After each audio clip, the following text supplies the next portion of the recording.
Hello everyone, welcome to another session of D and F block element. In this session, we will be looking into the standard electrode potential. I hope you remember your electrochemistry. So, standard electrode potential. So we see that standard electrode potential are negative and they have a trend which is going and then it goes down and then again goes up. And you see that these are some of the observed values that are all this, and the calculated values are the green ones. So obviously there is some discrepancy between these.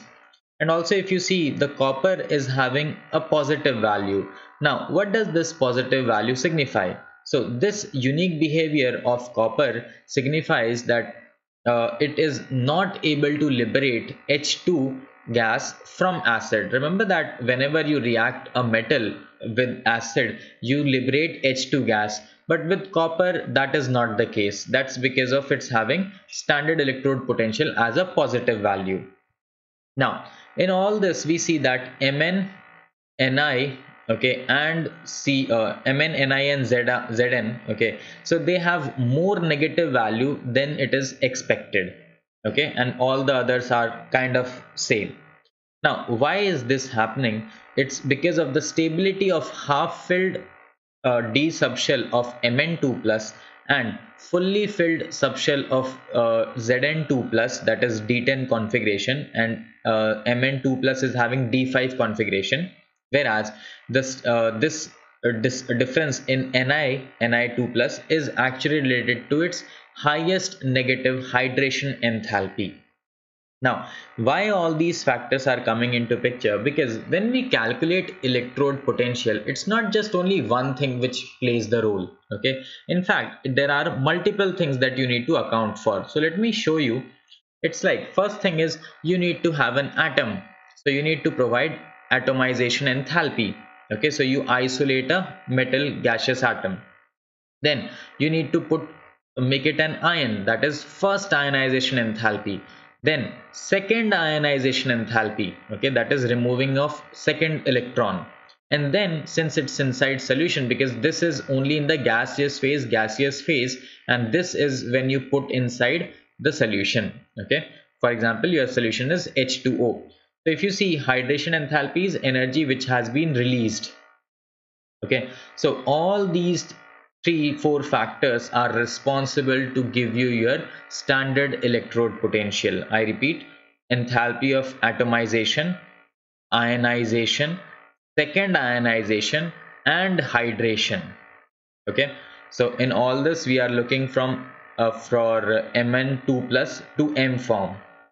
So you see, all of them are having negative electrode potential except for Cu. Okay, that was also seen in the previous chart.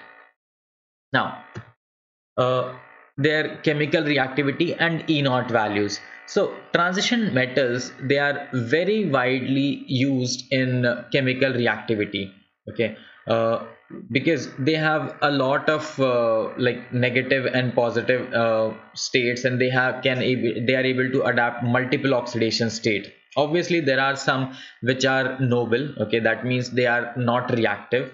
Okay, also note that Mn3 plus and CO3 plus ions, they are strongest oxidizing agents in aqueous solution. Same way, the ions Ti2 plus, V2 plus, Cr2 plus are strong reducing agent. Okay, they will liberate hydrogen from dilute acids also. So you can see the reaction, it liberates H2. And this is the trend. Okay, so this is actually Mn2 plus to Mnm. Okay, so M2 plus to M, that is metal ion to metal. All these are the electrode potential. You can see M3 plus to M2 plus, these are the electrode potentials. Okay, now just to give you a summary, note down that this is your 3D series. Okay, science teacher Vinita, Korvani, Man, Fe, Koni, copper, zinc. Okay, so these are the atomic numbers, 3D series. You can see the electronic configuration. Okay, so that is 3D electron is 1 2 3 electron, 4 5 electrons, then 5 6 7 8 10 electron, 10 electron. Now M plus is when you have ionized ones. So you can see they are having such electronic configuration. Same way, when you remove another electron, this is the electronic configuration of M2 plus. Note that for the case of Zn, it always have 3d, 3d10, 3d10, 3d10, all the three. So hence zinc is not your transition element. Also note the trend in enthalpy of atomization. It kind of increases, okay, then little bit decreasing trend, okay, and then again very much decreasing. Then next, ionization enthalpy, you see the trend is increasing trend. You can see it has changed from 630 up to 700, 900, okay. So you see it's an increasing trend. Now why it is happening, one reason is the size decreases, okay, since hence the electron is more bounded towards the nucleus.